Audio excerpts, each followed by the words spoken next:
9 सितंबर बरोज मंगल को आलमी कवानीन की धज्जियां बिखेरते हुए कतर की सालमियत पर हमला किया गया। इसराइल ने कतर के दारुल हुकूमत दोहा में हमास के रहनुमाओं को निशाना बनाया, जिसके नतीजे में हमास के रहनुमा खलीलुल हय्या के बेटे समेत 6 अफराद शहीद हो गए। नाज़रीन, दुनिया में सिफारतकारी, अमन और इंसान दोस्ती के लिए मशहूर और महफूज तरीन शहर दोहा पर इसराइल का यह बुज़दिलाना हमला दुनिया के लिए हैरान कुन और काबिल मुजम्मत था। इस हमले के नताइज बहुत गहरे और दूररस हो सकते हैं। इंसानियत का कातिल इसराइल नेतन्याहू की क़यादत में पहले ही गजा को खंडरात और इंसानों का स्लॉटर हाउस बना चुका है। इसराइल दुनिया के अमन के लिए शदीद खतरा बन चुका है। नाज़रीन, इसराइल ने बैक वक्त 72 घंटों में कतर और यमन समेत दुनिया के 6 ममालिक में हमले किए, जिससे साबित होता है कि वो दुनिया और खित्ते के अमन को दाव पर लगा चुका है।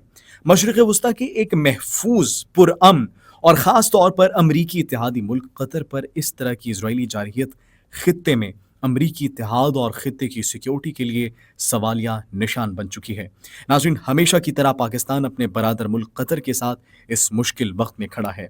पाकिस्तान ने फौरी तौर पर इजरायली जारहियत की मजम्मत की और कतरी अवाम और उनकी हुकूमत के साथ इजहार यकजहती किया। नेज़ पाकिस्तान ने सिर्फ मजम्मती लफ्ज़ों पर इक्तफा नहीं किया, बल्कि कतर की दरखास्त पर हंगामी इजलास बुलाने के लिए अक़वाम मुत्तहिदा की सलामती कौंसल के सामने बाकायदा दरखास्त भी की। वज़ीर आज़म पाकिस्तान मियां शहबाज शरीफ खुद कतर पहुंचे और कतरी क़यादत से इजहार यकजहती और हर मुमकिन मदद का यकीन भी दिलाया। याद रहे, पाकिस्तान ने इसी तरह ईरान की भी इसराइल के खिलाफ भरपूर मजम्मत की थी और इसके साथ साथ ईरान की मदद भी की थी, जिसका सबूत ईरान की असम्बली में भी देखा गया, जहां पाकिस्तान के किरदार को सराहते हुए करारदाद पेश की गई और तशक्कुर पाकिस्तान के नारे भी बुलंद हुए। पाकिस्तान हमेशा अपने बरादर इस्लामी मुल्क, खास तौर पर अरब ममालिक की सालमियत के दिफा के लिए कोशा रहता है, जबकि दूसरी तरफ भारत इसराइल की भरपूर मदद कर रहा है।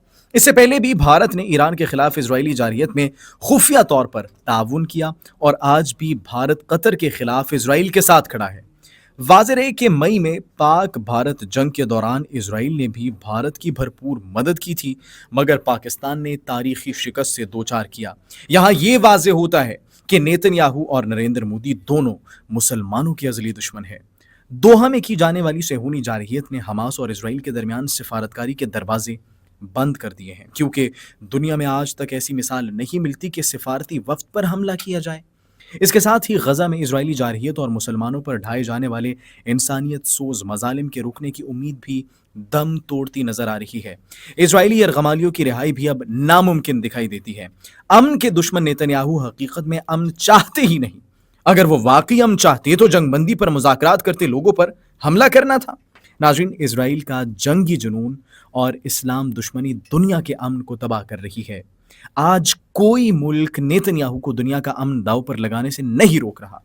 आज जरूरत इस बात की है कि इस्लामी ममालिक एक साथ खड़े हों और इंसानियत और मुसलमानों की कातिल रियासत इसराइल की जारहियत के खिलाफ मुत्तहिद होकर इसका मुकाबला करें, क्योंकि अब यह वाज़ेह हो चुका है कि इसराइल के मुंह को खून लग चुका है और वो मुस्तकबिल में भी दूसरे मुसलमान ममालिक को निशाना बनाएगा। इसलिए तमाम मुस्लिम ममालिक को यकजा होना होगा और इसराइल को दंदान शिकन जवाब देना होगा।